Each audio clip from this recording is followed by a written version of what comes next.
AM 1230 WJOB. I'm a little low in the shot, yeah. AM 1230 WJOB and 1047 FM. Also in Facebook, Twitter, and YouTube, and also streaming live on the TuneIn app if you just want to listen to radio when you're driving down south in Indiana. Let's look at weather first, and it's kind of a weird, every once in a while you get one of those things where, like, say you drive down to Bloomington and it's like 48 degrees here in the morning, and you get to Bloomington and it's 78 degrees and sunny, and that's what's going to happen here. As you have kind of a demarcation line for 3 whole days, say somewhere around the Kankakee River. Anything north is going to be rainy and cloudy and cold and yucky. And then anything south in Lafayette and Indiana, no place. And in Bloomington, it's all going to be, oh, God, I almost swore. Man, do people in New York swear, by the way. Everywhere you go, it's like F is a big word, man. On the train, in the restaurants, walking down the street. It's crazy. Everyone, even like moms and grandmas and stuff. And I almost fell into that freaking pitfall. Anyways, I forget what I was talking about. All right, so we're doing weather. High of 65 today. I think that's a little bit much. Well, let's call it high of 65 anyways. And tomorrow, a high of 55. And then rain on both today and tomorrow. And then a high of only, say, 63 on Sunday. On Sunday, it's going to start out as the rest of the weekend has. But on Sunday afternoon, we might actually get some decent weather. So what are you going to do? And on Monday and Tuesday, rather cloudy and warmer on Monday, maybe some rain on Monday. And then by Tuesday, it gets a lot warmer and a high in the upper 70s to maybe even 80 degrees. So there's your 5-day forecast. And weather is brought to you by Laborers Local 41, of which I am a proud alum of that fine union. And what do you have in terms of the traffic? And I started to do it, but 80 going west, something's going on around here. What it is ain't exactly clear. Come on, somebody call me, 219-845-1100, or text me. Doesn't look like we're seeing, I don't know what that is, but there's some sort of a ramp restriction at Torrance, and that is causing a backup there on the King, just a little bitty one. So we'll just call it a little bitty one. You should be able to get around it and get on to Bishop Fort with relatively ease. And Bishop Fort's actually moving along pretty well. Got a little bit of slowness as you go into the merge. But the Dan Ryan itself looks pretty decent. Southern end's a little heavier than the northern to the middle end. But when you get up to Jane Byrne, it doesn't start until, I don't know, about Cellular Field. So it's not so bad. What do they call it now? Guaranteed rate field, right? Yeah. All right, there you go. Let's talk about this. Ryan just put this in front of me. Munster High School Baseball is having a retirement party for Coach Schinken at Johnny's Tap Saturday night at 9:30. Johnny's Tap is at 8050 Cabot Avenue. All Munster Baseball alumni are welcome to attend. I'm guessing if I go to this, other than Steve Urbanski, I'll be the oldest Munster Baseball alum. Are you going to this, Ryan? Bob Schinken? Well, you go to Johnny's a lot, and you know a lot of the people. Now, I thought I didn't have anything all weekend and that we were going to, Alexis and I were going to slip away and do a little something here. But, man, Coach Bob Schinken. Is he finally, how many years has it been, huh? All right, is this, should I have not announced this? All right, well, this is what I got. Somebody gave us this, and it's from Bob Mitzica. So there's been no official announcement. So I'm talking about something that hasn't been announced. You know what? I think Schinken's in my phone. Let's call him, huh? See what he's doing, huh? You want to call somebody today? I just feel like calling somebody today. Let's see if, hey, Schink, are you really retiring? Who is this? Look at a hotcha. Schinken, my phone. I think I have an old Schink here. Schinken. No, I don't have him. I have Shiverdeckers. I went Shelly Shiverdecker. I'm not kidding. I went to a conference one time, a trading conference in like 2002, before I decided that I was going to get out of trading because I'm an addict. And I went to, what is that big place like right out in Orlando? They have a large, I forget what it is, but it's a huge convention center, and it's a huge resort. And they have all different conferences going on at the same time, and they've got a massive pool. And I was there for a trading conference, but at the same time, it was the Shiverdecker family reunion. Now, I don't know why that makes me smile, but when I met Shelly Shiverdecker, I had to get his phone number and said, "Hey, Shelly, one day I'm just going to want to contact you." And so I have Shelly Shiverdecker's phone number here. Shelly is a man. It's one of those androgynous names. Hey, Sheldon Shiverdecker. I don't know if he's still alive or what, but he did have a cell phone, and I still got it. It's 2 decades old almost. Hey, so anyways, Munster High baseball coach Bob Schinken retirement party at Johnny's Tap Saturday night at 9:30. Don't tell anybody because it's been, but you can go. Pretty sure Zube is going to call in he's going as a former Munster High baseball player. I played for Coach Mike Nixick for 3 years. I was able to make it as a sophomore, and I played for Nixick for 3 years. And I guess it was one of the I was a punk in high school, man, just a punk. I played 3 sports, but right about my halfway through my senior year, I really didn't. I think it was time, and I knew I was going to go to California and just become a semi-hippie for a little while. And I just kind of turned off on it. And my senior year, Mike Nixick used to make you cut your hair above your collar, and I wasn't having any of that. So I was just mad. I got my hair cut to play baseball, which I loved. But one time somebody hit me a grounder at shortstop, and I didn't give the full effort. I want to say we were playing like Griffith or Highland. It was kind of a big game. And I threw it over, and then I must have made an error or maybe just got the guy, but it was less than an A for effort. And Mike Nixick stopped the game and said, I need to go out and talk.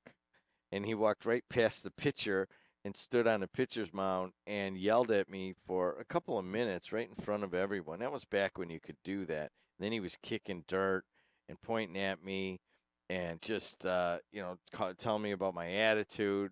I mean, in the middle of a high school baseball game, I don't think you would necessarily do that now.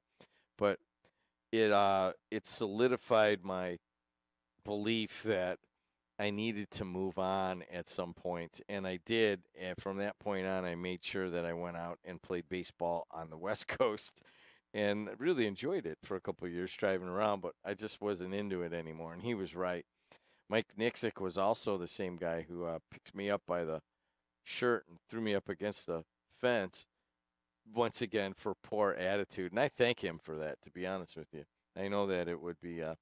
Came home and told my dad about it, and he's like fixing a lawnmower or something. He goes, "Yeah, what'd you do now?"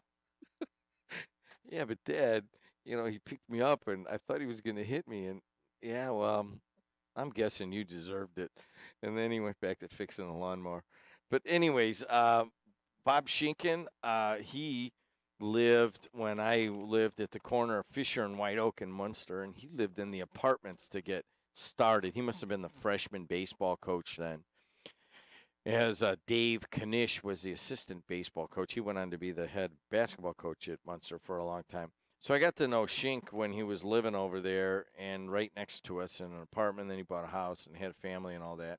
But he's one of the good guys.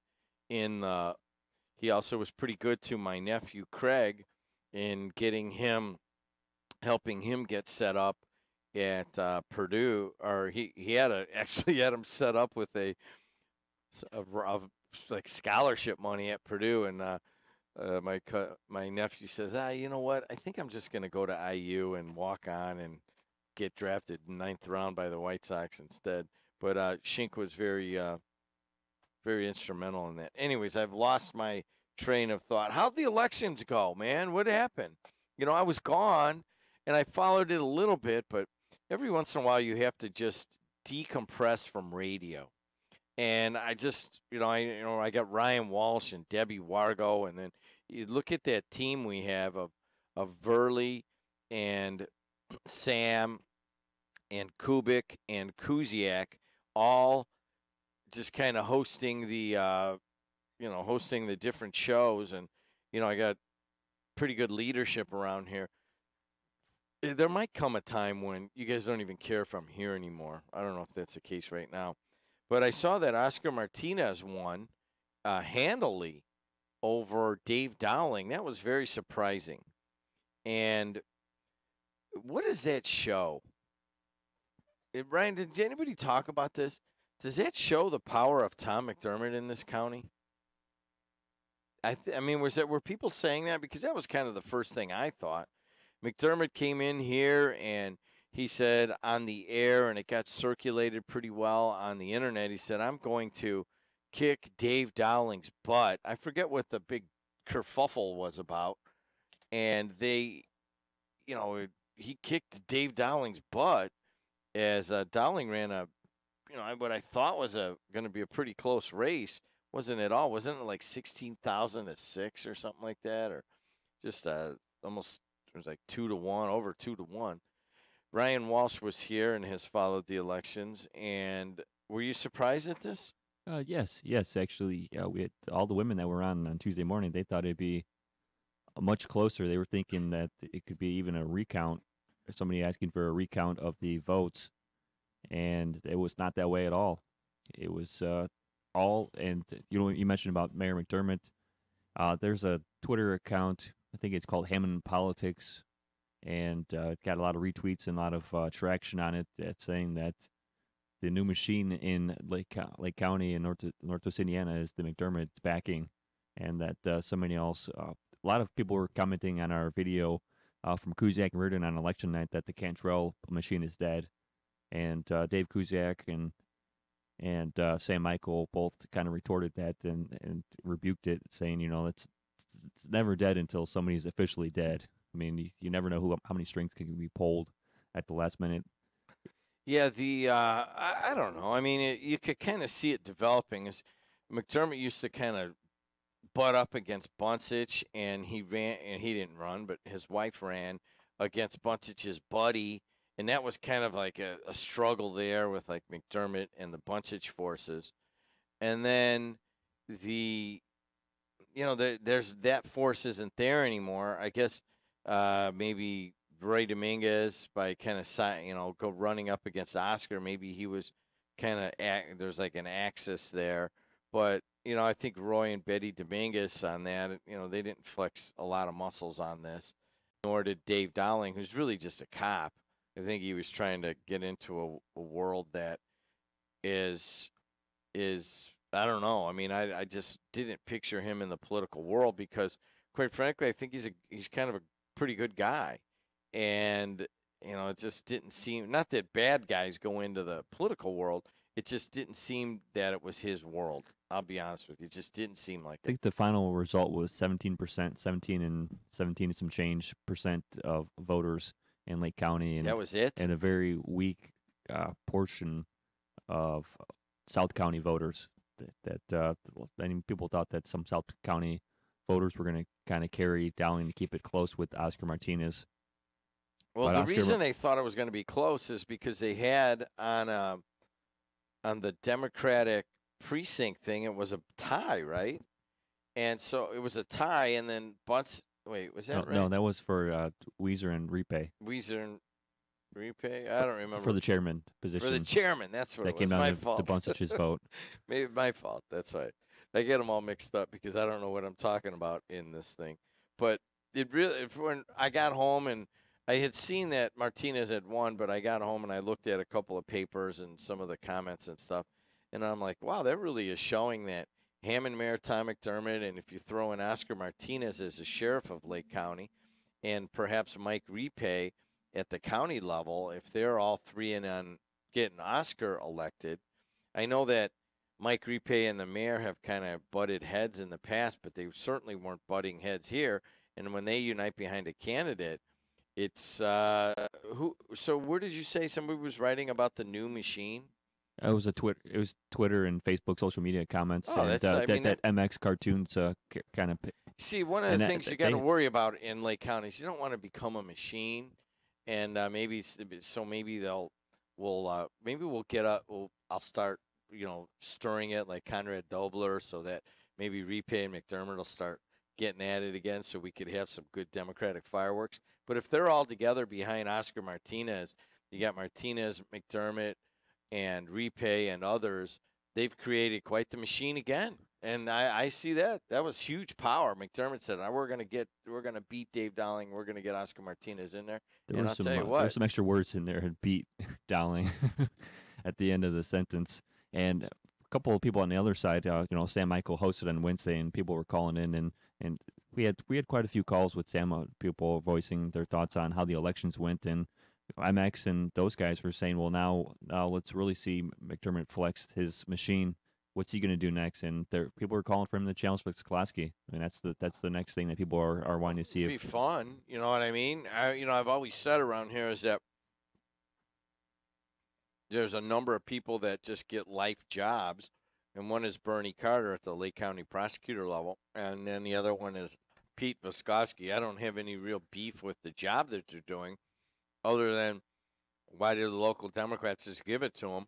Everybody gets better when you're challenged, and you just got to challenge these folks. Just they'll probably win anyways, to be honest with you, but at least you've made them sharper, and we had some discussion during a campaign, and if people don't like it, then they'll also boot them out of there. But we don't. It's just the same old thing around here. It really is, and I didn't see any. Was there any major other upsets or anything? I saw John Selzider didn't get that many votes. No, the three that got in were Novak, Salinas, Matanovic. Am I saying that right? Is it backwards? I Do you don't want know. me to rescue you? Yeah, I think so. Okay, and then Kadik for that. The one that was kind of I mean, nothing really was unexpected. There was one that came down to 2 votes down in the 7th district for the Lake County Council between Eldon Strong and Christian. And Strong lost, right? Yeah, by 2 votes, and they're thinking over a recount. We had a lot of calls on the Braun, the Braun, Messer, and Rakita. A lot of support of Braun. Well, let's look at this guy, and there's a couple of local guys that are pretty good friends with Mike Braun, and I've talked to them, and you guys heard Mike Braun buying a ton of advertising here during Laura Ingraham, and you may have heard the interview that I did with Mike Braun just to kind of see. I mean, we put it out to all of them, and he was the only one who really wanted to talk up here. So I got the feeling that he was like Donald Trump reincarnate. And here we go. As soon as Mike Braun wins it, Trump comes to Elkhart and basically has a Mike Braun rally. So you could see what's setting up for a colossal collision here between national Democrats and national Republicans. And Indiana is the battlefield right here. I hope to have both these guys on a number of times. As a matter of fact, I'd love to have them both sitting across the table there. But I don't know if typically guys don't want to get involved in like an informal discussion where you got to have they want all these rules and all this stuff. But I don't know. I mean, Braun doesn't. I mean, I don't know if both those guys would both just sit right where you're at and take on some of the callers and some of the issues. See if you could, Ryan. Let's see if you could line that up. And then the only rule is that it's whatever I want to ask them. And if they want rules, then it's probably not going to happen. How does that sound? All right, what are the rules? Well, whatever Jed wants to ask you. Well, and I think I've proven to both of these guys that I'm fairly independent and don't really. I'm in the Erdgaf You know what the Erdgaf party is? I really don't give up. Erdgaf. Anyways, go ahead. I was going to say, well, on the topic of this Donnelly and Braun race, it's interesting that President Trump is coming out swinging at Donnelly because Senator Donnelly, who we've had on this show many times over the years, he's always been, out of these politicians that are in D.C., he's come to the area a lot over the last couple of years and throughout his tenure. he's always boasted that he's had dinner or lunches and meetings that have been beneficial for both parties with President Trump. Ryan, the truth isn't what we're after. We're after the fun. No, if the truth doesn't fit the narrative, as a matter of fact, like some of these other guys are finally catching up. Like, when I tell a story and I embellish it, you know what I mean? Like, it kind of happened, right? But I might have just embellished it a little bit. Now that it's being accepted all over the country, you know what I mean? Like Donald Trump saying, I was looking this. He was saying, Trump said Donnelly would do whatever Chuck Schumer and Nancy Pelosi tell him to do. Donnelly, Trump said, will say one thing in Elkhart and support the radical liberal agenda. It never, ever fails. I mean, basically, all three of those things aren't all that accurate. I don't know about Schumer and Pelosi telling him what to do. I just don't get that feeling, but I don't have any direct knowledge on that. But just from watching Donnelly come to the state of Indiana and the things that he's told me, and that's totals hours of programming here over the years. I can't point to one where he came in and he said it here and then he went back and he did something else in Washington. Maybe he was doing it in Elkhart, but not in Hammond. Okay, so that's really not genuine. And then the third part of this is that he supports the radical liberal agenda. I want to say he is the third most, conciliatory Democrat there is. So there's going to be a lot of rhetoric in this thing. There's going to be a lot of rhetoric going from the Donnelly camp also towards Mike Braun and, ripping on him for the various business things he's done and for his support of Donald Trump. So I'll try to kind of just maybe look at it and say, well, here's what I see. But on this one, it just, this was national news, and now people are going to take it that that's how it is because the president said it. But I have not, there out of the three things that are mentioned in this paragraph by the AP, two of them don't ring genuine, but nobody cares, right? Nobody cares if it's true or not anymore. It's crazy. That's why I always wondered why Brian Williams lost his job over just kind of exaggerating where the bullets were flying. You know what I mean? Hey, speaking of, I'll be right back. AM 1230, WJOB. Got to play a couple spots here. Let's hear from our good friend. I apologize to Dr. Andy Coltsoritis teeth cleaning. I had an appointment for Tuesday, and I didn't cancel it until Monday to get my teeth cleaned. And it really is like the best place to go get your teeth cleaned. They're very friendly. And you get to watch the Food Network while it's happening. I want to be like the pretty people on my TV. Now you can. All I need are gleaming white teeth. We can help you. Can you find the right dentist for me? Dr. Andy Colteritis, he does cosmetic dental. Will he hurt me? No, he's gentle. I'm terrified of pain. He's the kindest in the land. He sounds great. Could you repeat his name? Dr. Andy Colteritis, 219-836-1111. Thanks. Men, are you taking Viagra or Cialis for ED? ED should not stand for expensive drugs. If you're taking Viagra, talk with your doctor about Sildenafil. Now you could get the same active ingredient in Viagra in generic 20-milligram tablets for less than $2 each, saving over $30 per dose. Available at Vito's Pharmacy. Call us 219-228-7200 or visit us at vitоспharmacy.com. Vito's Pharmacy. Everything Italian. That's what you get at Giuseppe's Restaurant in Cherville. Hi, this is Joe from Giuseppe's Everything Italian. Here today to let our friends and listeners to WJOB know about the few things that we have added. We offer catering now, catering for your party, family event, or even for businesses. Just give us a call at Giuseppe's at 322-0011 and ask for Joe. Thank you. Giuseppe's Everything Italian is located at 1000 Eagle Ridge Drive in Cherville, just north of the Showplace Theaters. 219-322-0011 or visit Giuseppe'sPizza.net. Jedi's Garden Family Restaurant, located at the corner of Klein and Ridge, is Griffith's locally owned family restaurant with a down-home feel and made-from-scratch favorites you will love. Open daily from 5 a.m. to midnight, Jedi's has you covered with breakfast omelets, salads, stir-fry, seafood, and steak sandwiches. In addition to our award-winning lemon rice soup, 4 additional soups are served daily. Along with our recently expanded spirits menu, Mondays are half-price margaritas and Wednesdays are $1 off domestics. Mention WJOB for 20% off your order. We'll see you at Jedi's at the corner of Klein and Ridge. Hello, everybody. AM 1230 WJOB and 104.7 FM, the voice and face of the region. My name's Jim Deedlow. I'm back in the saddle. I went to New York City for 3 days. Went to the streaming video conference called Streaming Media East, and made a bunch of connections. I had a couple meetings set up, and expect some innovation over the summer. We are, of course, the leading streaming video force here in Northwest Indiana, and we continue to improve and innovate, and we're going to do quite a bit of that over the summer. Ultimately, I believe that Northwest Indiana, we deserve our own television, our own video.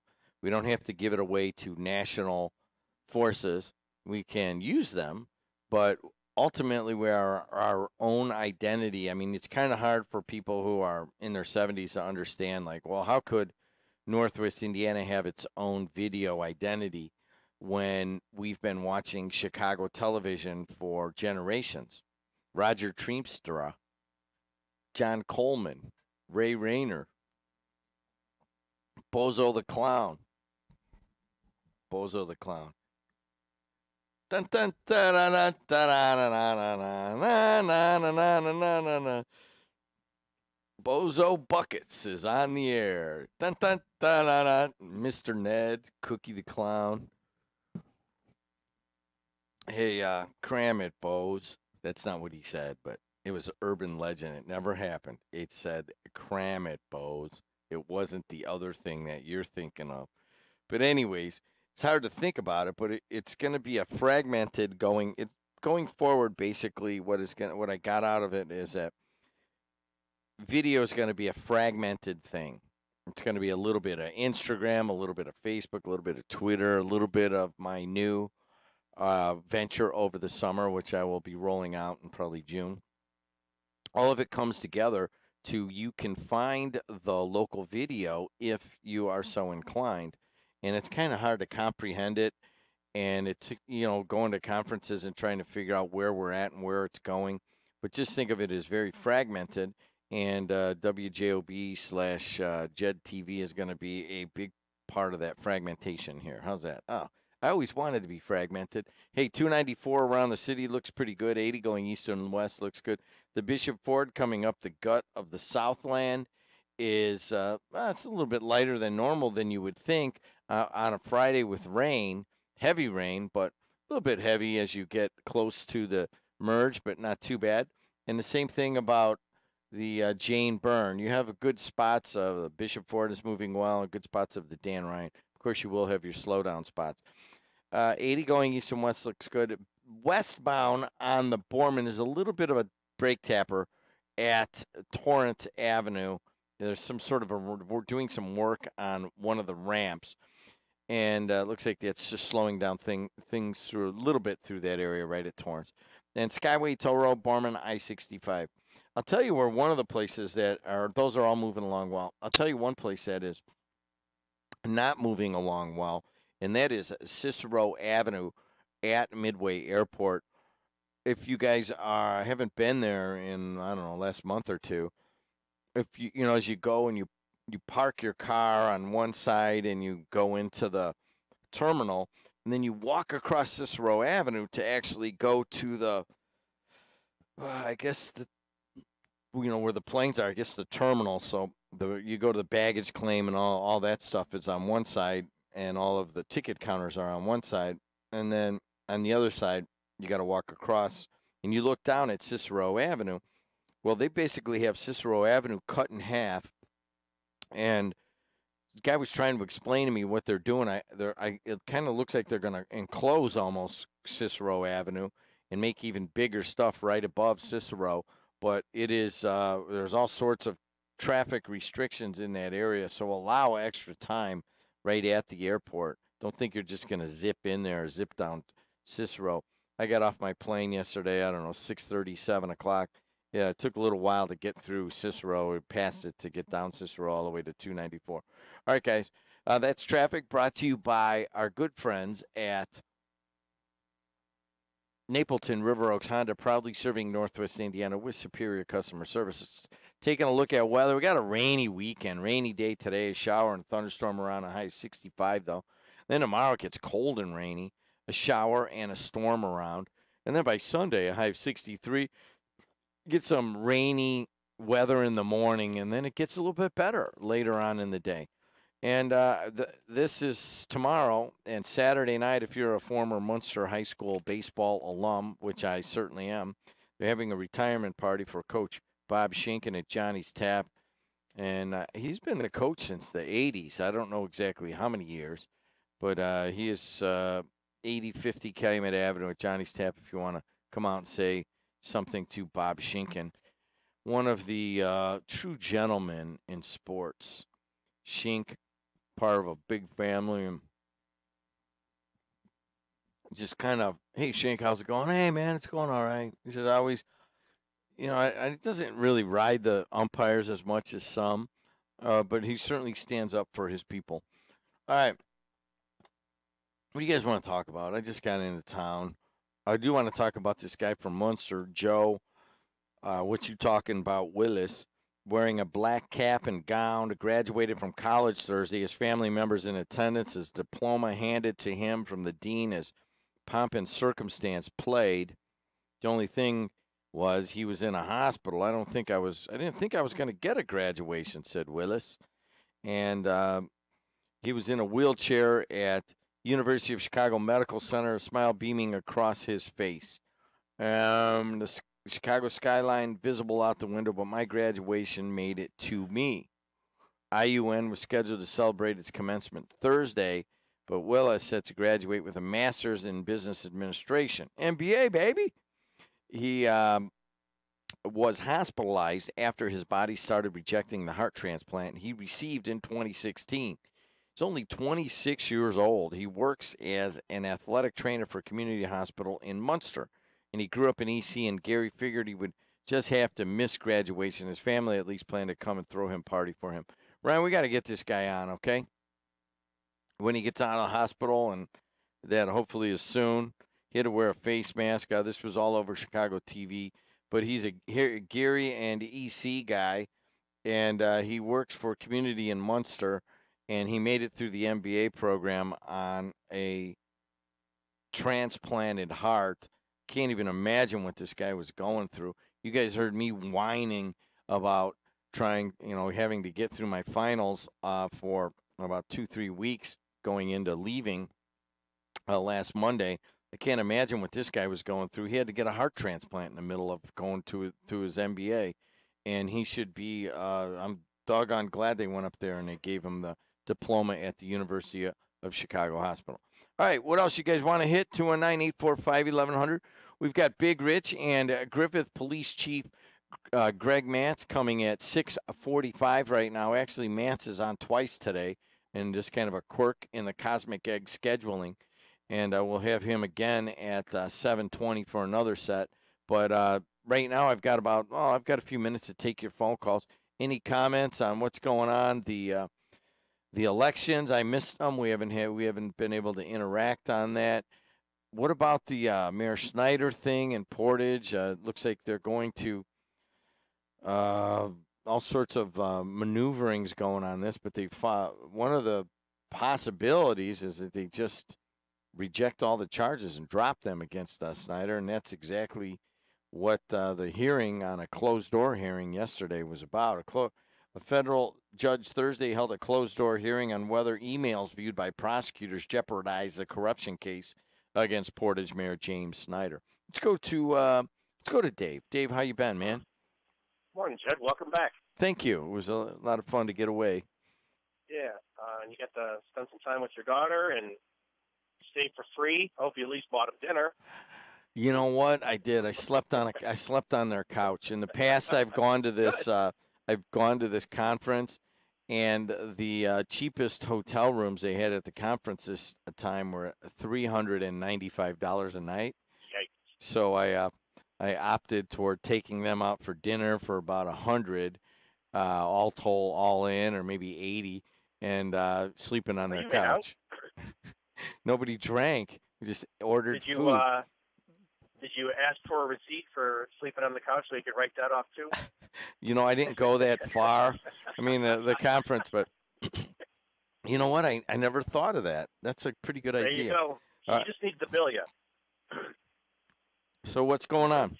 No, just to hit a couple things. I'm glad you made that little caveat at the end in regards to Donnelly, because him and a couple of Republicans are what neither side wants, and that's a moderate.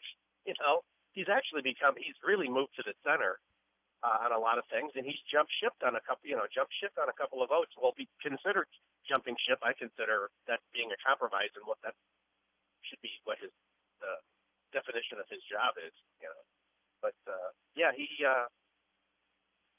he's a moderate. You know, and there's very few moderate Republicans anymore because they've been drummed out of business.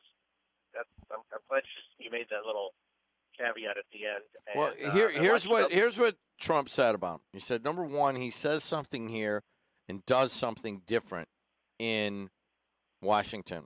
And I've had him on. I must have interviewed him 50 times. I bet I've interviewed him 40 times at least. I've never had him once say something to me that was different from what he did in Washington. And the second thing is, he says that he's part of the radical liberal agenda. It never, ever fails. I don't know. I mean, that is just patently not genuine. It's not accurate because this guy is. That's called a lie. That's called a lie, Jet, and that's not true. So it's just look at his voting record. Look over the last 6 months what he's done, and that's just blatantly not true. And once again, I just don't get it how we accept the non-truth.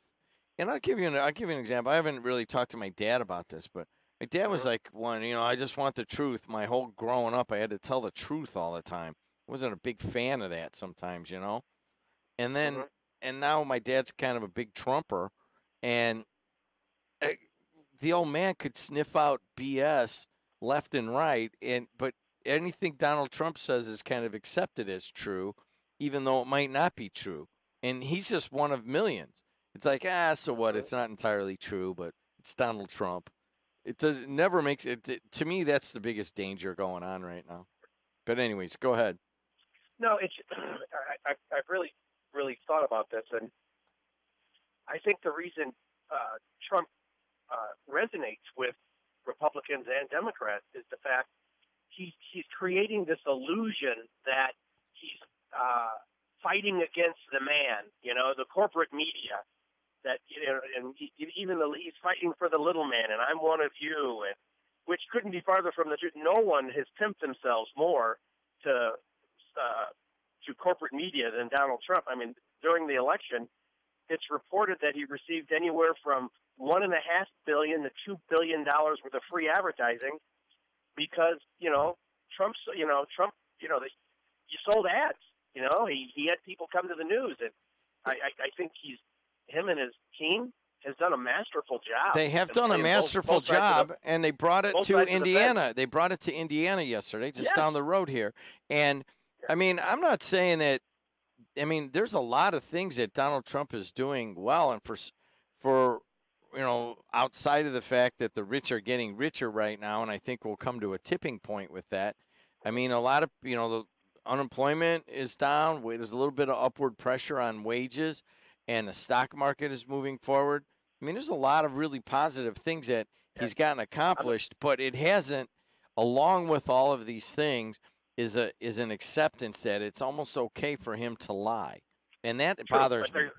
There's one thing I just want to get off Trump. I'm tired of talking about. I want you and Ryan to try to get this young lady. I mentioned it to Tony Panic yesterday. There's a young lady. She's 7 years old. She's touring the United States. She wants to hit every state and hug a police officer in every state, and her parents are all fully behind her. this has to do with the Dallas Okay. shooting. All right, those officers we'll were look killed. for that. We will look for that, But David. next All right, I Fri- got to next get a couple Friday. more. I got to get a couple more. She's coming to Hammond next Friday, and you could get her on. Next Friday, Ryan's going to get it. All right, Ryan's got 2 major charges. Can he get Mike Braun and Joe Donnelly in here at the same time? With That would be a good catch. With the only caveat is that I'm going to ask the questions. And then there you go. And then the other one is to get this 7-year-old girl in. Let's take 1 or 2 more here. Let's go to Tom. Tom, how you been, man? Good. How are you? Thank you for taking my call. And you know what? I was listening to you on my way in from work, and what you laid out with Donnelly. I tried watching that on the Trump, on TV, and I had to shut it off because he was just it was giving me a headache. Himself and grand, it's almost like watching Mussolini. But what you said and what really burns me is it's easy for him to continually throw out for all the news and fake news, yet he continually makes it himself that it's okay, and they fact-checked him, an independent fact-check. It's been over 2,000 lies. Not just, for him to, it's fake news if it's true, but it's against him or his faction. You got any relatives that tell stories about, they boast about themselves, or they just kind of embellish, or they might even just make stuff up, and everybody kind of knows it? Like your typical drunk uncle, and if you slowed down his speeches, that's what it would sound like. No, but I mean, it's like nobody really cares. I mean, you kind of accept it. He's generous. He buys good gifts, but he just kind of makes stuff up, and everybody kind of accepts it. That's kind of where we're at in America. And I'm not saying that drunk Uncle Frank is a bad person or that he does bad things. As a matter of fact, he might do a lot of good things, but there's that part of his character that you just know he's going to boast about himself and make stuff up. And that's where we're at. That's just how it is. All right, I got to take one more. Talk to you. Let's go to Lefty. What do you got? Morning. About time you got back. Hey, what are you judging me on where I go? What is this? Hey, you should be home taking care of business. Hey, how many votes did Oscar get total? And I don't know. I saw that. I thought it was like 16,000 to 6 or something like that. The 6 to who? Dowling, maybe? I don't remember. Well, so did Richard get 6,000 something, and so did the black Mike Brown get 6,000. Why was it just between them two? How many votes did Dan Berzak get? Yeah, like 11 something, right? 11,466. Isn't that something? Yeah, crazy. So, but look at this. I mean, I saw that, and people on social media are going, "Oh, look at all that Dan Berzak got." Well, he's the only Republican running. If you stack all of those Democratic votes together, it is a multiple more than the Republican candidate got. Yeah, but you can't see it. What did Berzak get in 2014? I don't know. I don't know. That's your answer. I don't know. 4,000 some votes. Now, isn't that staggering? 4 years later, he's almost 12,000. Do you think he has a chance to win? I don't know. You have to ask yourself. No, I'm asking you. You're bringing this up. Where are you going with this? Is that what you're saying? Everybody thought that Hillary was the winner, didn't they? I asked you a question, and you start talking about Hillary Clinton. I asked you a question. Do you think Dan Berzak has a chance to win? Well, how difficult is that to answer? We're going to drain the swamp in the country, and we're going to drain the swamp in the county here. When are you going to answer a question? What do you know what? You know who you reminded me of? You remind me of a politician who can't answer a question. He's going to kick his ass. All right, there you go. Why don't you stand behind what you believe, okay? All you have to do is answer it. You think that Dan Berzak has a chance to beat Oscar Martinez. Is that what you're saying? He's going to kick his ass. All right. Goodbye. Bye. Thanks for calling. Hey, we'll be right back on the voice and face of the region. Back in the saddle. Theo's Steak and Seafood sets the standard of fine dining excellence. Delicious USDA prime meats and steaks, along with the freshest seafood in the area. Celebrate your special event with friends, family, and associates in our private dining room that can seat up to 125 people. For information, call 838-8000 or theoshighland.com. Also visit our other restaurants, Prime Steakhouse, Umi Sushi and Lounge in Crown Point, and Ted's Family Restaurant in Calumet City.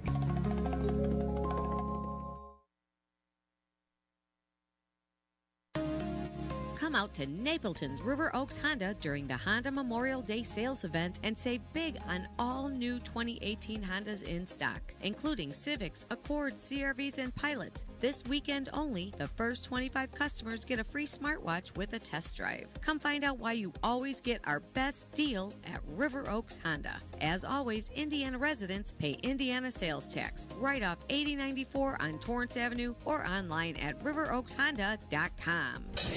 Second to none since 1931. Must be 18 years or older with valid driver's license. Limit 1 per household. No purchase necessary while supplies last.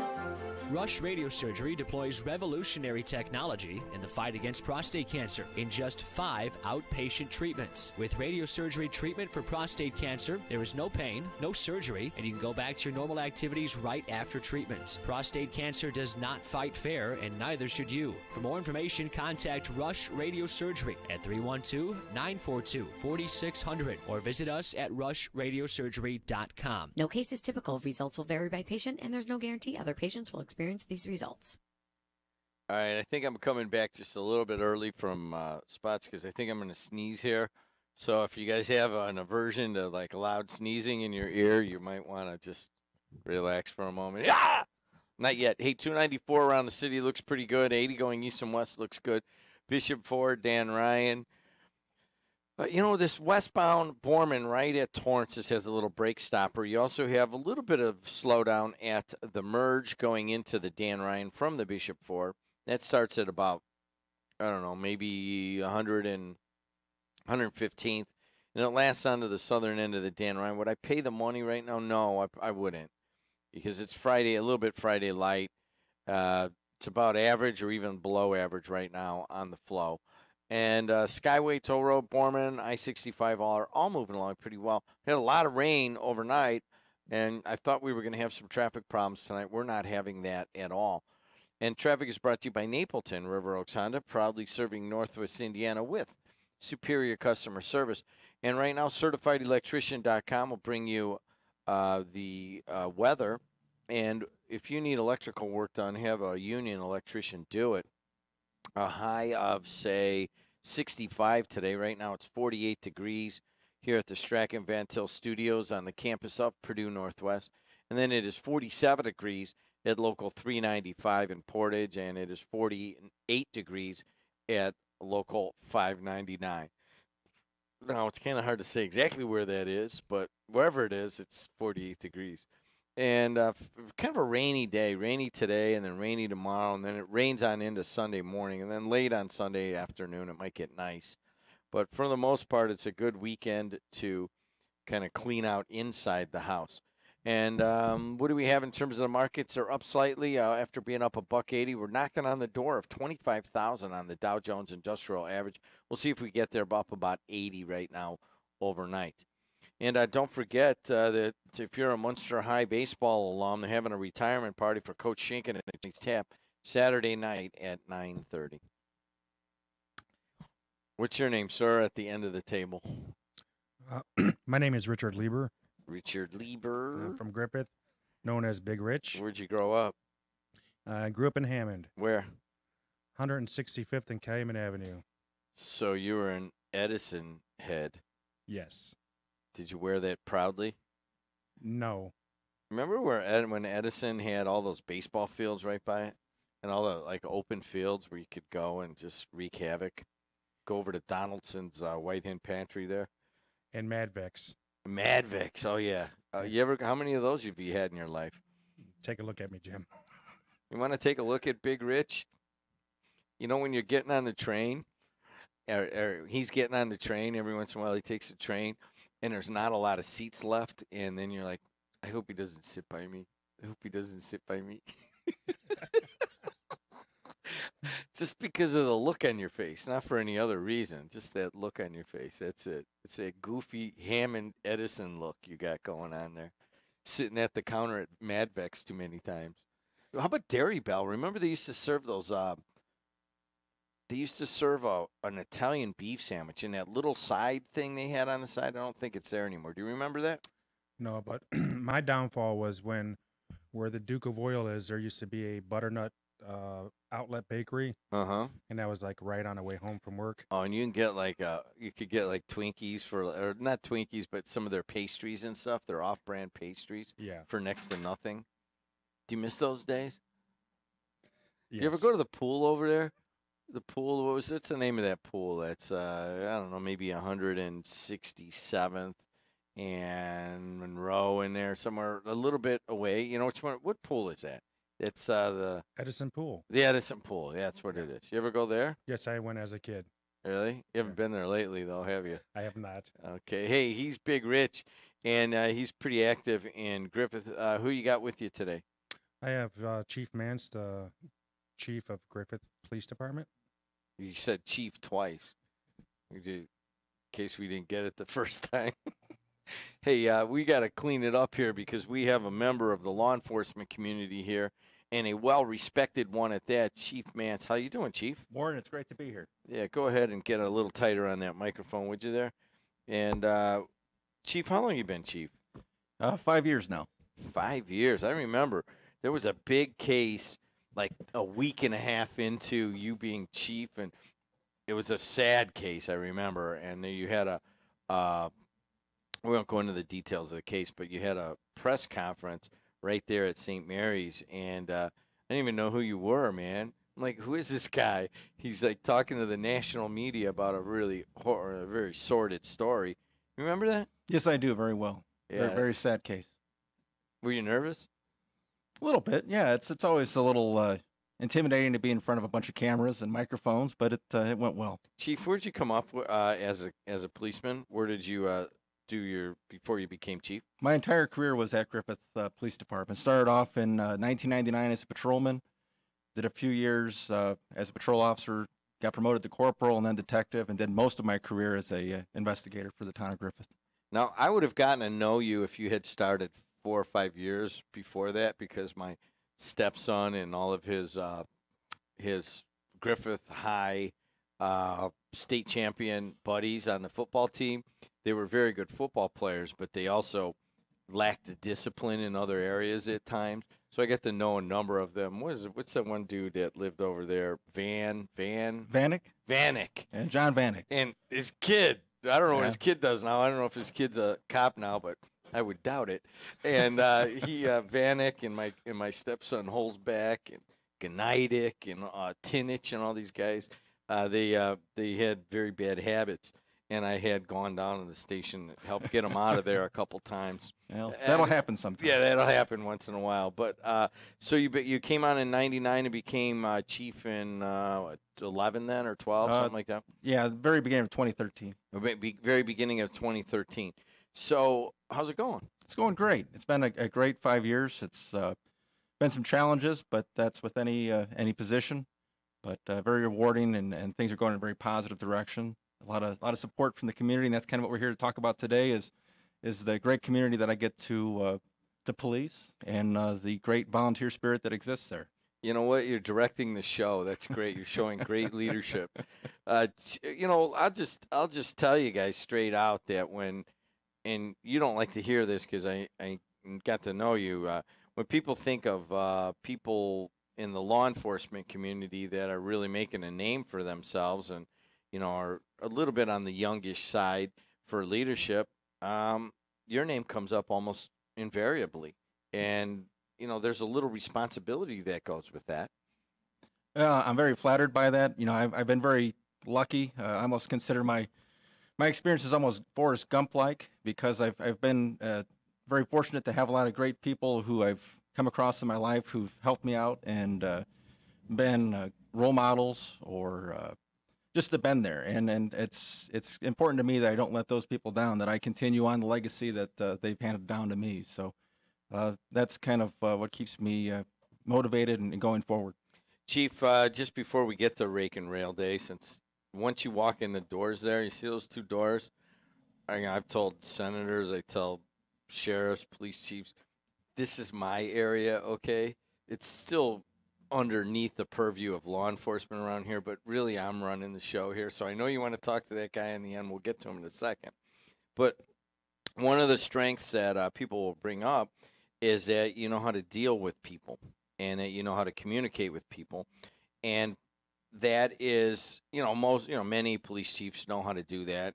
But it seems to come easy to you to be able to talk to people and to get your officers in the community, and that's kind of what Griffith's known for now, is trying to build bridges with the community. Now, can you talk a little bit about that, why that's so important? Well, I mean, law enforcement can't keep a community safe or keep it healthy. It needs the entire community buy-in, and to do that, we need to have the community trust our officers. And one of the best ways to have that trust is to have our officers get to know the citizens of our community and get involved with them in the things that are meaningful to them. It's not just enough that we answer calls and solve problems. We need to be there before the problem arises, and that's kind of the direction I put the department. And I'm very fortunate to have a group of officers who understand that, respect it, and follow it. And you guys hearing that? I mean, that's I know that sounds like, well, it might be just a little bit of rhetoric, but I've seen it in practice and talked to a number of people in law enforcement. I guess it's the same kind of thing. You still got to be in your community, and it's always been there. But maybe it's a point of emphasis of building that relationship that isn't always there. I mean, it's easy for the police to go, all right, we got to call here, we got to call there, we got to run. And then, kind of maybe get a little hardened when you're going into areas that are a little tougher and, maybe a little bit more dangerous. But your guys have really gone the extra mile to build that relationship. And I think, and I don't want to sit here and blow too much smoke, because then the next time he makes a mistake, I'll just rip him down for it. But, it makes a difference in the verve of a community when the police really want to be part of that community. And I just bring that out because that's what I see and that's what I talk about. One of those things of the verve of the community, Rake and Rail Day. What is it, Big Rich? So this is a 4th annual Rake and Rail Day. It's a Togetherhood initiative from the YMCA. So it's like a national, it's not a national, but it's a day of getting together and giving back to the community. And this is our 4th one that we're doing, and it started out as a grassroots where first year we had about 90 people, and then the YMCA got involved, and 4 years later we're still going strong, and we anticipate having around 300 volunteers out tomorrow, and we're hoping for decent weather. All right, so sign up starts at 8 o'clock, and the opening announcements are at 9 o'clock, and then service teams leave Y to perform neighborhood cleanup projects. What kind of cleanup projects? The cleanup projects, the main one this year is going to be at the YMCA itself. There's been rooms, because it was an old school. Franklin, that have not. Does it still smell like Franklin? Upstairs it does, and okay, we're gonna try to get that smell out. So that kind of semi-musty locker room smell that Franklin always carried. Too many Blythes and Goverts and Bazias and all these people going through there. Anyways, I'm making all sorts of friends in the town of Griffith right now. But Franklin, I used to play there every Tuesday and Thursday, and then walk on down to Bridges to get a gallon of milk. And it's a beautiful facility that the Y has taken over, and I don't know if people really realize that. Big Rich, so what, you're going to be cleaning up these rooms? Yeah, so we're going to be taking out the old equipment. There's still old chalkboards, desks. And then we're going to go around the community, and we're doing the bike trail where we mulch, we clean up garbage that's gathered over the last year. Then we're going to all the different parks, Central, South, Tot Park, Woodland. We have about 100 cubic yards of mulch to put in a playground. Which playground? At Woodland Park. Woodland Park. That sounds familiar. Where is that? It's, Greg, can you help me? Yeah, it'd be off of Pine and Ruth. Kind of. Yeah, okay. Yeah, and I guess by the high school area. Yeah, but it's the newer area, I guess would Correct. be called. Yeah. So you have 100 pounds, 100 something of mulch that you're gonna put in there, yards. 100 cubic yards, yeah. And to kind of give you an idea, that's a large amount. It's like me trying to get into a medium pair of spandex. So we're gonna have to make sure that everything gets spread out a little bit better. You know what? Do you mind if I go beat my head against the concrete outside to get rid of that visual?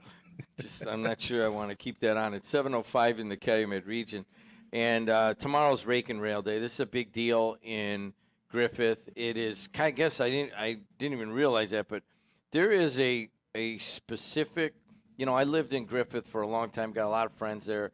There's a specific energy that goes on in Griffith. It's kind of centered around the downtown, but it extends through Chief Mance's community policing efforts. They really have made a difference. But I think really just the people in Griffith are very proud of being in Griffith. And quite frankly, if it wasn't such a long ride to St. Thomas More many years ago, that we might still be there. But this thing is a big day of the community getting together and just kind of going around and cleaning up. And a lot of people come out. How many people around have you had in the past, Rich? It started with about 90. Last year was a little over 300. We anticipate the same amount. Now, the nice thing about this cleanup day is it's just I'm the coordinator for the volunteers, and then the YMCA is involved.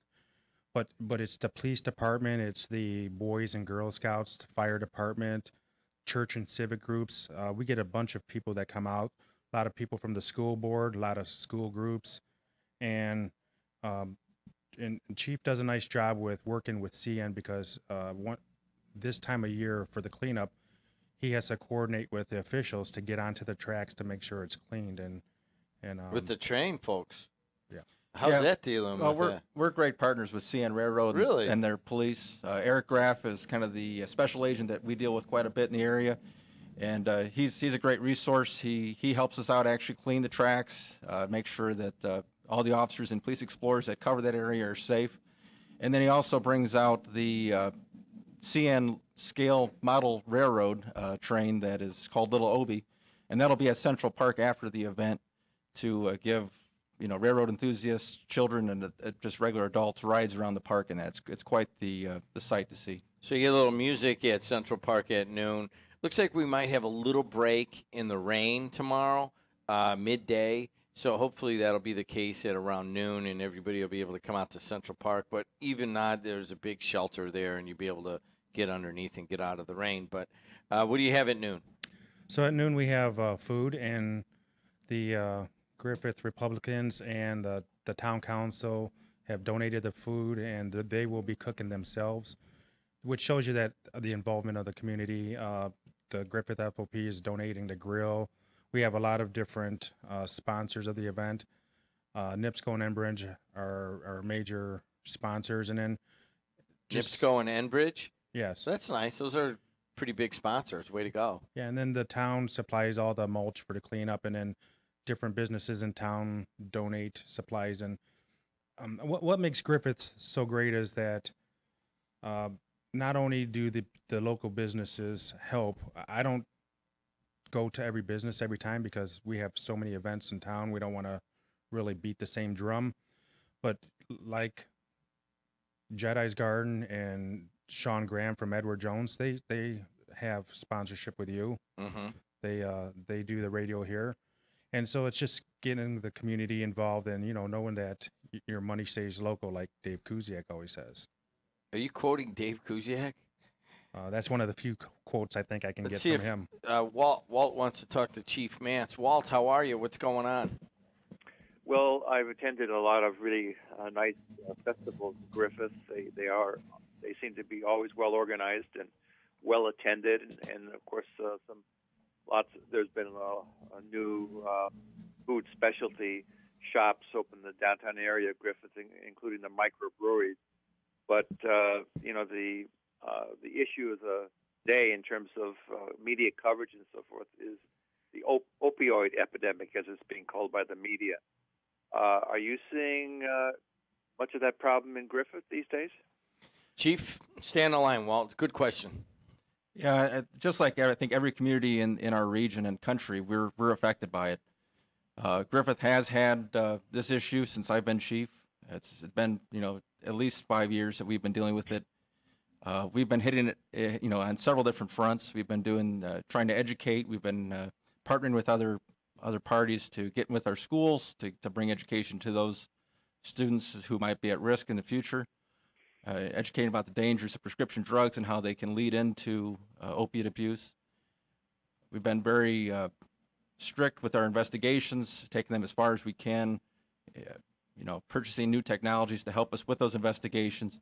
And then we've also started the Perry program, first one in Lake County to have that, and that's the Police Assisted Addiction Recovery Initiative. And what that allows is anyone who has an addiction, it doesn't have to be to opiates, can come to our police station 24 hours a day, 7 days a week, without risk, and come in and admit that they have an issue. And through the program that was established by a couple of our officers, it's now facilitated by every officer. But if you come in, if you have an addiction, very often we can get you into treatment within 2 hours. I think the longest period we've had is 6 hours. And that's often the obstacle that people with addiction have is they have that moment where they've reached their lowest and they try to find help. They oftentimes don't have insurance. They get discouraged and they go back to using. So by having this Perry program and the resources that we have through the partnerships with various treatment centers and detox centers, as well as the Big Book Legacy Group there in Griffith, we're able to get people help within hours. So it's been very, very fruitful. I believe we're at 20 people that we've serviced with that program, and I think we're at a 15% success rate, which, if you look at the national averages, that's well above the average. Well, good luck. Yep. Go ahead, man. What do you say to that? Well, I think when you have a community like Griffith, that the sense of community is still intact, those kinds of things are possible. And but hopefully Griffith can free itself from the clutches of Calumet Township, and I think that would be a big help in terms of providing a continued success of Griffith as a suburban community. Hey, Walt, thanks for your question. I want to follow up with this. When you came out with the Perry program, it wasn't universally applauded. People were, like, why are you, giving special consideration to addicts, and why are you making it easy for them to just walk into your police station and admit they have a problem? I think you took some of that on. Are you glad that you did? Yeah, and you do the right thing for the right reasons, and it always works out. Fortunately, I've got a town council that supports me. They don't question. As long as I can explain what I'm doing and why I'm doing it, I'm allowed to do it unfettered. And I really appreciate that. It allows me to do things that other police chiefs might not be able to do. So no, I didn't worry about it. I knew it was the right thing to do when the officers approached me with the idea, and it was just a matter of how do we make it a success. So you've taken about 20 people in, and they just walk into the police station, and they say, I got a problem. Is there a protocol that goes into action at that point? What happens? Yeah, there's two ways that we come into contact. Either if someone overdoses, we'll make sure that they get the Narcan to revive them. We follow them usually to the hospital, and then while they're in that moment, try to get them to realize what the danger they're putting themselves in and their loved ones. So we'll try to push the Perry program at that point. Or if someone comes to that realization on their own, we're always available for them. So when they do come in and say they want that help, the officers have a little guide that guides them along. They find out if they have insurance, how long they've been using, what their usage is like, and then they start making phone calls. And while they're making those phone calls, they contact the Big Book Legacy Group, which is a 12-step program in Griffith. And they will send more or less a sponsor to the station.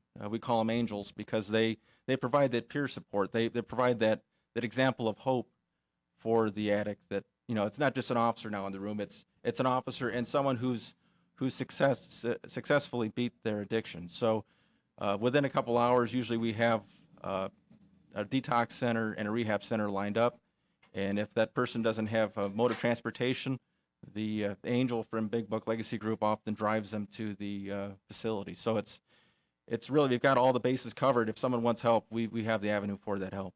There it is. Great question on that, Walt. Tomorrow, Rake and Rail. It's a Togetherhood initiative. It's a big deal in Griffith. I think, 3 years ago you started? 2 years ago you started? 4 years ago. And it's just slowly growing. And it'll be, if you're a Griffith person, you don't even have to know anybody. You can just come out, right? I mean, it's not like it's like an in-group on this thing. You get all sorts of people that just show up for 3 hours or 4 hours and they go home and they help out. Yeah, you can come out and just sign up, and we'll find a place for you to work. I'd like to see this program grow. I mean, because you have the Crossroads, and you have Crown Point, Hammond, Whiting. Griffith just got a new director, Jackie Gomez, and she's doing a great job. And Carl moved over to Whiting, and other communities should do this because it's about giving back to your community. It's not about just living there. And I'd be remiss if I'm from Griffith and I didn't say anything about Mad Mac, but Chief had said that there's the mini train, so he and MX can come ride it after the event tomorrow. And I'm also looking, there's a section along the bike trail that has really low hanging branches, and I think Mad Mac's the only one that can get under them without bending over. I try not to hurt my back, so he's so welcome you don't to like come to out. go that direction, okay? And the only problem I see with that is that if MX showed up on his unlicensed trail bike to Griffith Central Park tomorrow, we're going to have to make an executive decision. We won't ask the chief about that. Hey, Chief's going to sit with me, continue it here. Chief's going to move over a seat there, and Rich is going to head out. We're going to talk a little bit about police recruitment, which has been a topic that we've hit before, and we're going to hit it again. Anything else, Big Rich, on this tomorrow? No, I just want to thank everybody in the community, and especially the town council and all our sponsors. And it's just giving back, and the police department really does a nice job. And Chief can just dictate or tell people what to do, but he's out there on the front line with us working too, and it's important to see that in the community. All right, guys, thanks a lot. We'll be right back here on the voice and face of the region. Carpenters Local 599 joins with other carpenter locals to build the local economy and has been doing so for over 117 years. We are proud to be a member of the Indiana, Kentucky, Ohio Regional Council of Carpenters, which is threefold: training, professionalism, and partnership. We also offer some of the best benefits in the industry. To find out how to become a member of Carpenters Local 599, contact us at 219-942-0518 or log on to IKORCC.com.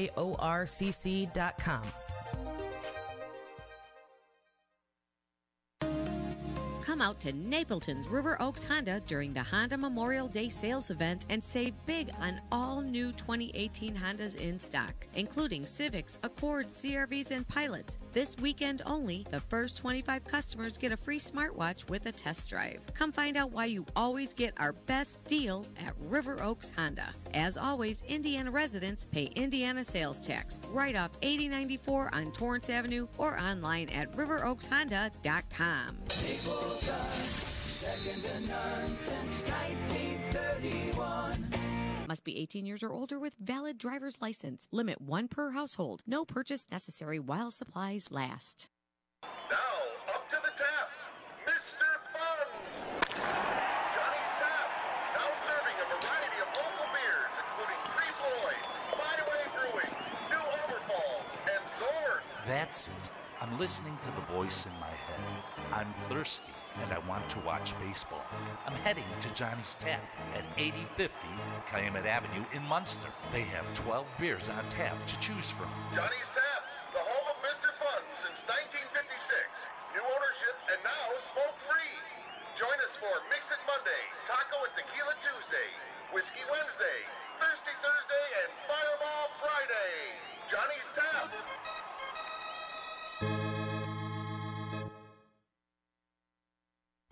Indiana.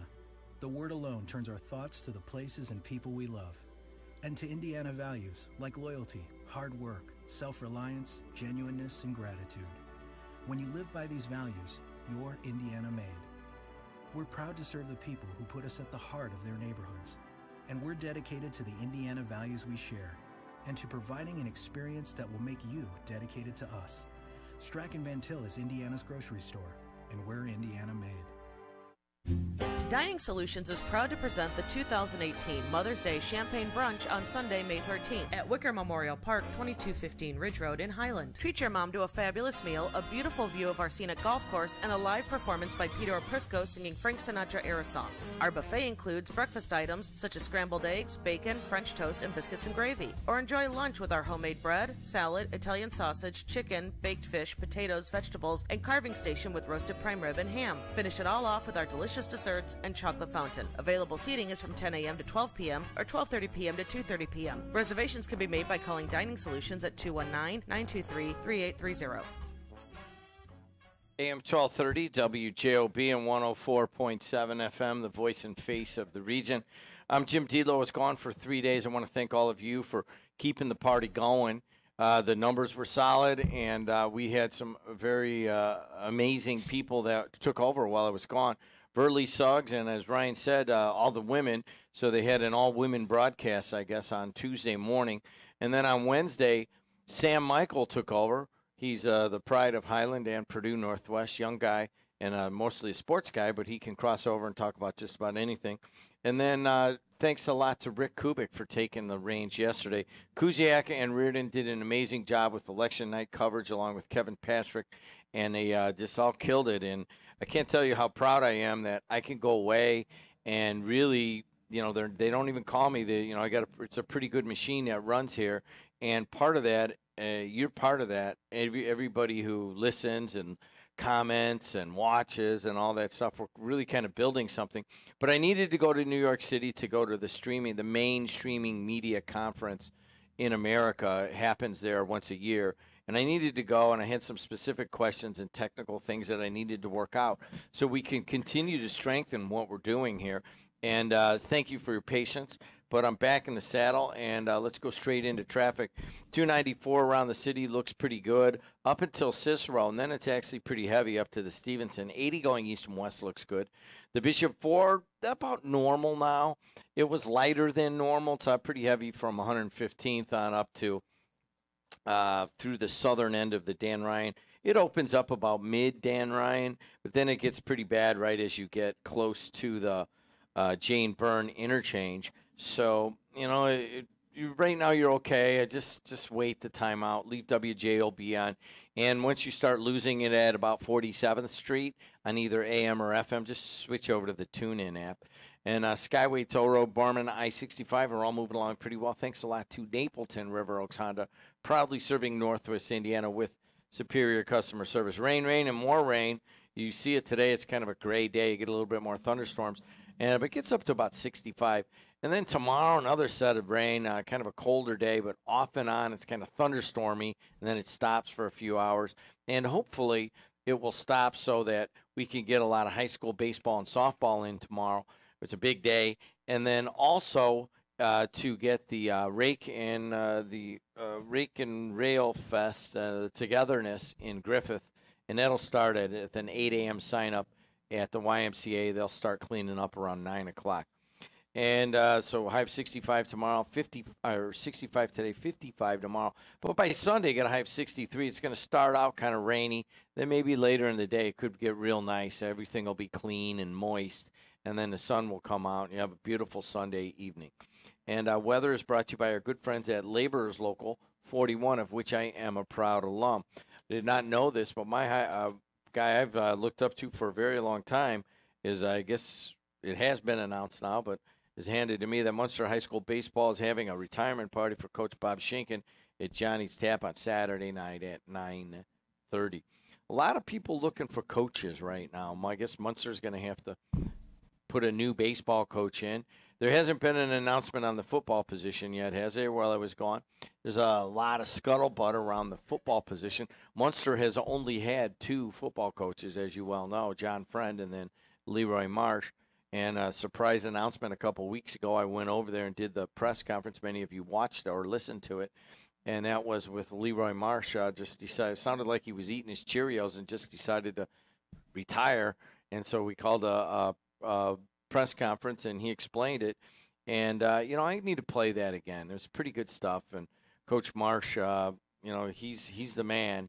and he very rarely talks about himself. And I got him to open up a little bit about himself and what he meant to him. And I think Jamie had a little bit of moistness in the eyes and stuff. But you know, we got to get him in again. We'll get Coach Marsh in before it's all said and done. So Munster looking for 2 coaches. Still no announcement on the Purdue Northwest men's basketball coach. Of course, Matt Bush died, as you guys well know, in a very sad situation as the head basketball coach, and that put it all out, a huge search.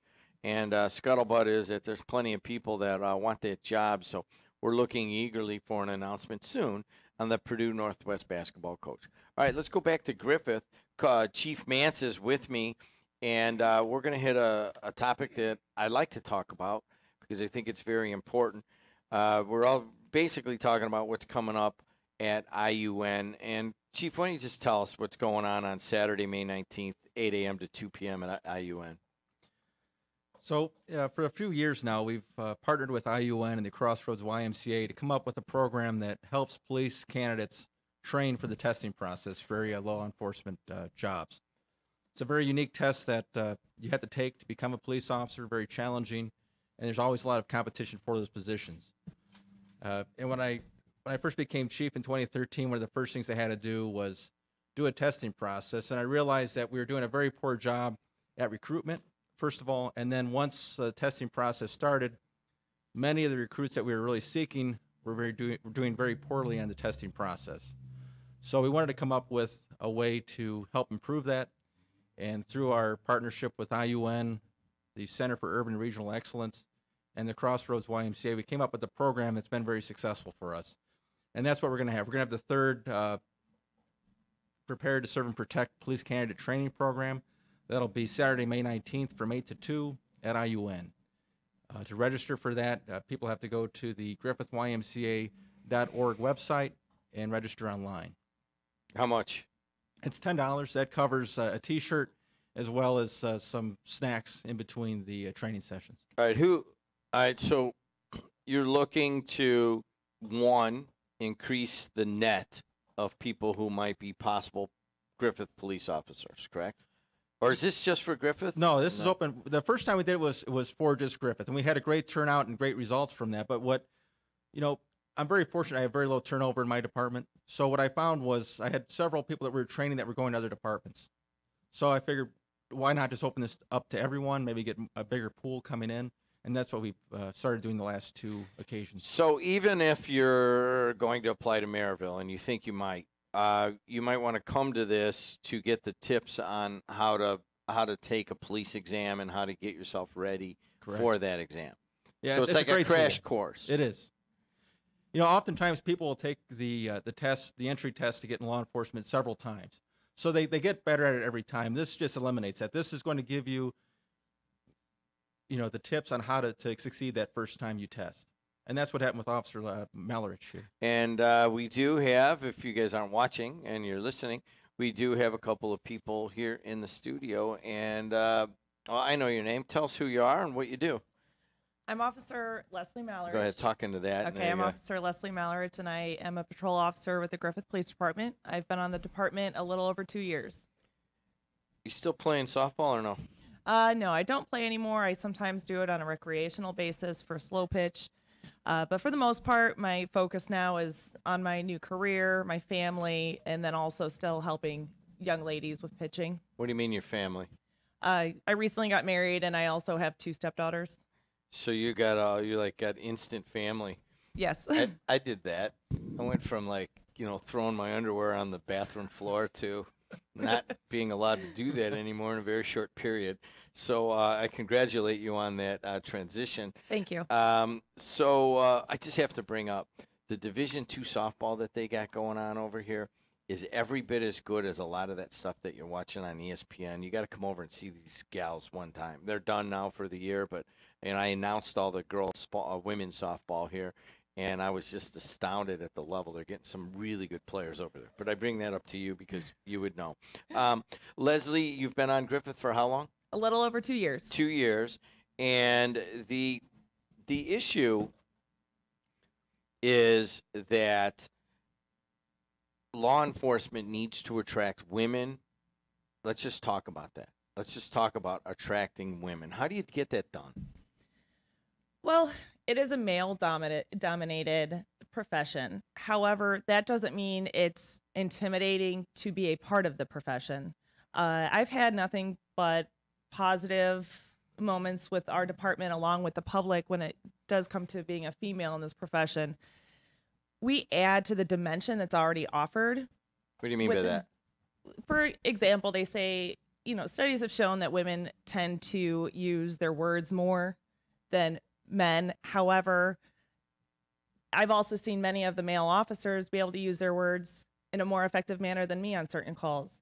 But by adding that diversity, it helps with the perception of the public, because the public typically sees women in a certain aspect they don't see the men as. But then we are able, even if we are able to do everything else when it comes to communicating that our male partners can do, we have to be there to help with the situation simply because of the perception that somebody has of male versus female.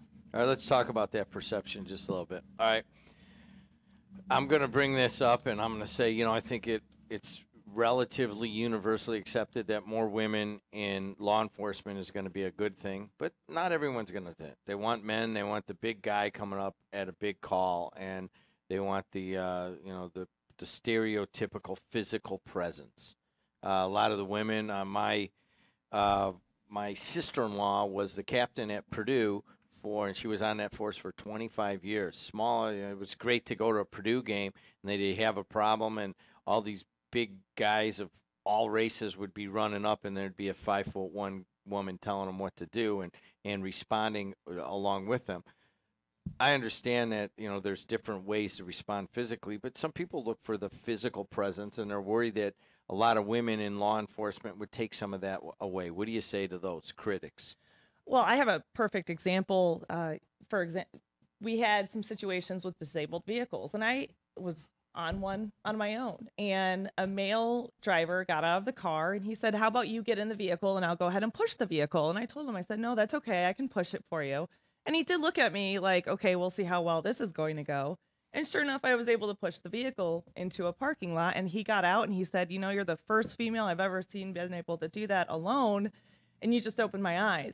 So something as simple as pushing a vehicle, the fact that I was able to do it showed him, hey, you have to allow us to prove what we can do. We don't always have limits that people think that we have. So just by doing that, I believe it helped open his eyes. But who knows, he's probably gone and told other people. And then that also goes along with the fact that female officers at other departments are doing the same thing. And the more that we have out there, the more people are going to see that we are helpful in this profession in every aspect. And it's not just communications, it's also physical. A lot of times you'll see there are females who are smaller. Well, they're going to be able to get through a window a lot easier than maybe some of their male partners. All that sounds fine and dandy, and we understand. I think there's a lot more acceptance among the the more, traditional stereotypes of being a police officer. But still, it comes down that you got to get women to want to be police officers. Now, in your couple of years on the department, have you seen women go into other departments? Have you talked to them? I mean, what's the culture? Where is this right now? Is it moving in that direction? I believe so. For example, I know Highland has a female on the road now after having another older female retire. And there's more around the area. And we are called to different departments if they don't have a female on the road to help with female pat downs. And I don't have to go all the way to Lansing anymore to do that for anybody out there, because we have more in the area, and you can go to the next town over and you have So a you were female. getting called for the pat downs in a number of departments that didn't have either the female on duty or even a female on the entire staff? Correct. How'd you feel about that? I'm happy to help. I mean, we're all supposed to be out there helping each other, whether it's male or female, and by having the diversity, we're able to help each other even more. Let's talk about diversity in another aspect. Your name, sir? Jerome Ezel. Jerome, how you been? Fine, thank you, sir. I know you were with the ISP for a while, huh? That's right. I was there for 41 years. Really? Yes. And then what'd you do? Well, while I was with the department, I got my law degree. So after I left the department in various phases, I entered private practice, and that's what I do now. And so you're a private attorney now? Yes. So what is Jerome's involvement here with the Griffith Police Department, Chief? Well, my history with Jerry goes back a number of years. I went to IUN SPIA program, and he was professor there, and that's where he kind of became a role model and mentor. So he was always someone that I always looked up to. He was a trailblazer with the state police, and you know, done a lot of good in the region. Very well respected within the region, and you know, he's been very supportive of our efforts with the police candidate training program. He's helped facilitate that, moderated a few things, and I thought his input on his career, as far as the challenges and the things he overcame, might be of interest. He's if you guys are just joining us, you're driving around. Chief Mance is in here from Griffith. We're talking about the police candidate training that's coming up on Saturday, May 19th at IUN, and that'll be basically it's a crash course to how to pass the test to become a police officer. And we've got also Leslie Malarich here, and then Jerome Ezel. If you want to talk to him, I got about 9 minutes. You want to get a phone call and get it in right now at 219-845-1100. All right. He's calling you Jerry. What do you want? Is that either good one enough? is fine? Yeah, Jerry. I get the police chiefs in here. Chief Mance kind of brought it to my attention a while ago, but I've talked to Chief Doty. I talked to Chief Shekel over here in Munster a lot, and talked to the sheriff's people, Oscar Martinez, same thing, in that, you know, you have to get women and minorities to want to be police officers, and that is a challenge sometimes. What do you do about that challenge? Well, I'll tell you, you are correct. It's a tremendous challenge, and not only in Northwest Indiana, where we're from, but nationwide. And I've been involved in recruiting minorities, women, Hispanics, blacks, and other minorities. On our department, on state police, we actually have a Vietnamese American. But it's very difficult, particularly with a lot of the negativity that has occurred by, in many cases, officers making errors and mistakes. And so that's spread negativity in the minority communities. But what I found over the years is those who are gravitating toward law enforcement, who want to become law enforcement officers, they don't allow the negativity to stop them from pursuing the career that they want. And particularly females. I've had a number of females when I was an instructor at IU who, when they want it even more oftentimes than the males. I mean, they're very, very determined. 219-845-1100. If you guys want to call in, now's the time. Ryan, who we got here on line one? No, good. And I had Linda Lawson in here. You know her? Do you know her, Leslie? The name sounds familiar. Okay, this is a woman that I think maybe I don't often do this, but I suggest just call her up and tell her who you are and what you're doing.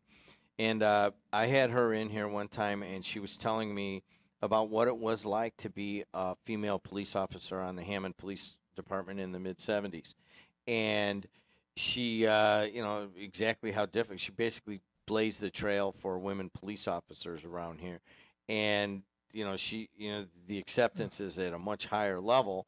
It's just that I see what you guys are saying is that, everybody wants more women. Everybody wants more blacks and Hispanics on their department because, in Northwest Indiana, every community has minority pockets and certainly has a lot of women. You got to be able to relate to all that. But the problem is attracting these folks.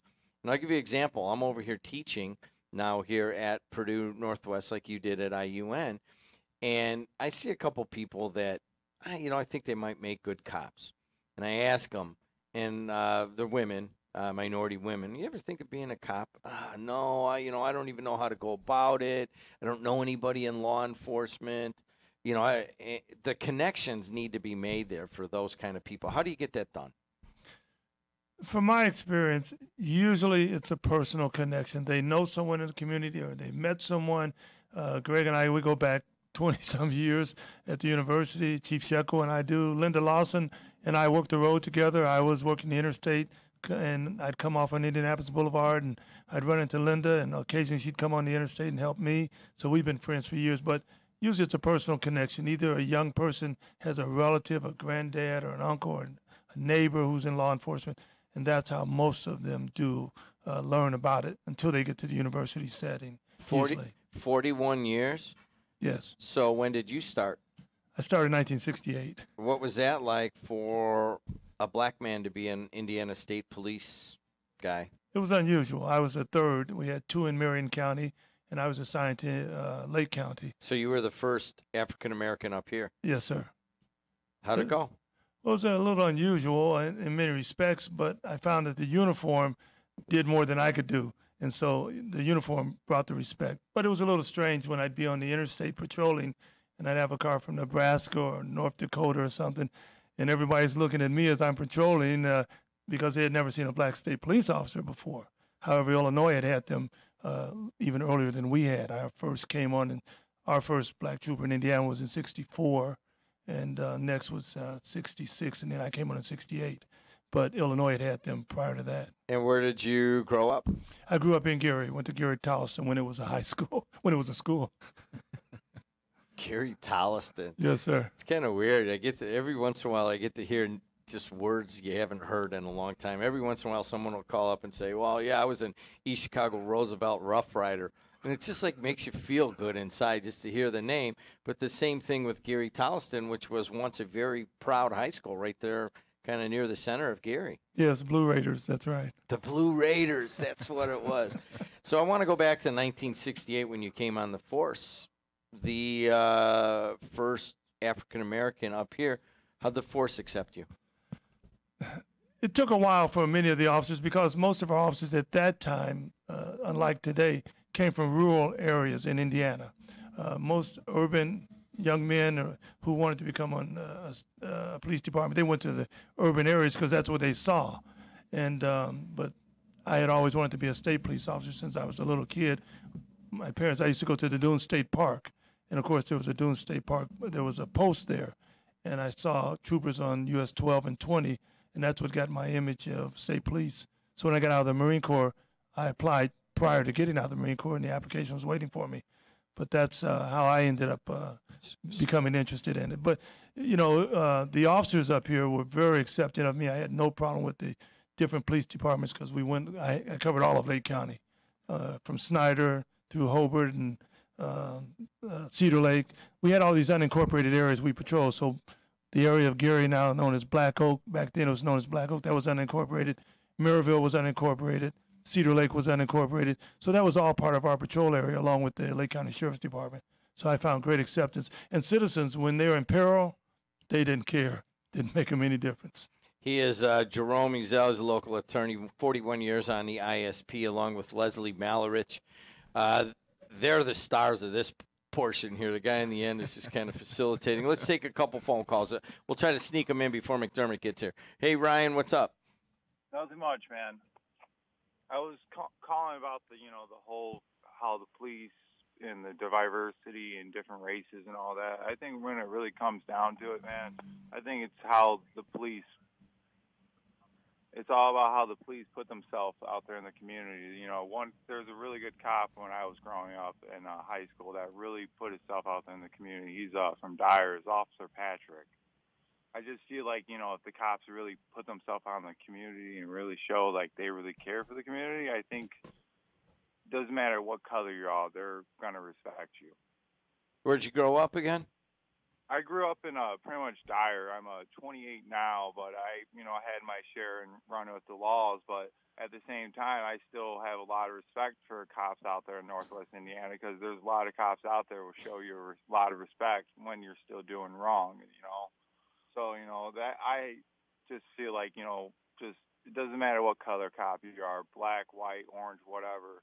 It's all how you present yourself out in the community. All right, man. Thanks a lot, Ryan. I appreciate that. Chief Mance, prepare to serve and protect. Police candidate training. If you want to get in on it, go to griffithymca.org. It's next Saturday, not this Saturday, at IUN. Anything to add to this?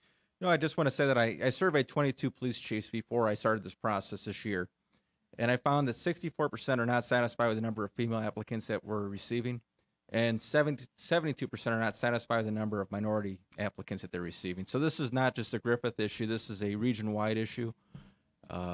So it's very important that everyone, not just minorities and females, but everyone consider job in law enforcement.